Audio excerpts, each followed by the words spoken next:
একটি সংগৃহীত লেখা জীবনের কঠিন সত্য। আমি সুমিত বন্দ্যোপাধ্যায়।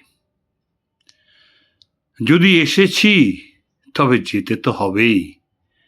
দুজনের মধ্যে একজন আগে যাবে, সে স্বামী হোক, তিনিও জানেন, অথবা স্ত্রী, তিনিও জানেন।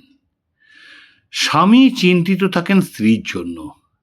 তিনি তো কখনো ব্যাংকে যাননি, না পোস্ট অফিস, না পুরসভায়, না কোনো বিল জমা দিতে, না ইন্স্যুরেন্স অফিসে, অনলাইন ব্যাংকিং জানেন না।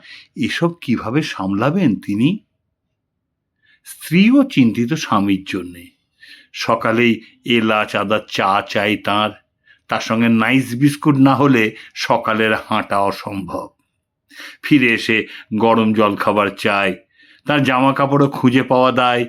আরাম, দুপুরের খাবার, সন্ধ্যার আলাদা মেনু, সব কিছু গুছিয়ে দিতে হয়। আমি না থাকলে এরা কেমন থাকবে? একদিন স্বামী তাকে ব্যাংকে নিয়ে গেলেন, এটিএম থেকে নিজেই টাকা তুলতে শেখালেন। পিন করলেন বিয়ের তারিখ। বন্ধুদের বললেন, যদি আমি না থাকি। অন্যদিকে স্ত্রী মিথ্যে করে অসুস্থ হলেন, স্বামীর হাতের চা জল খাবার খেয়ে প্রশংসা করলেন। স্বামীও শিখছেন ডাল ভাত খিচুড়ি রাঁধা। দুজনেই ধীরে ধীরে নিশ্চিন্ত। এবার মৃত্যুকে বললেন, এখন আসো তুমি, এখন আমি প্রস্তুত। জীবনের শুরু যেমন প্রস্তুতি নিয়ে হয়, শেষের পথ চলার জন্যেও প্রস্তুতি প্রয়োজন। এমনই এক প্রস্তুতির গল্প।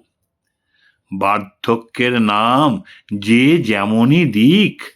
কেউ বললে সন্ন্যাশ্রম, কেউ বলবে বানপ্রস্থ, কিন্তু আমি বলি আনন্দাশ্রম। বৃদ্ধ বয়সে জীবন কেমন হওয়া উচিত? ঘর হলে তা যেন আশ্রমের মতো, আর আশ্রম হলে তা যেন ঘরের মতো। পুরনো স্মৃতি তাজা করবেন না। আমাদের সময়ে এইসব কথায় বিরক্ত করবেন না। অপমানিত হলে সেটা বুঝতে দেবেন না। সব সময় হাসি খুশি থাকুন, বন্ধু বানাতে থাকুন, লোভ আর রাগ দূরে রাখুন, আনন্দ খুঁজুন ছোটখাটো জিনিসে। বার্ধক্যের আনন্দ চোখের লেন্স বদলে, শ্রবণ যন্ত্র লাগিয়ে, পাকস্থলীর জন্য নতুন দাঁতে সহজে চিবোনো।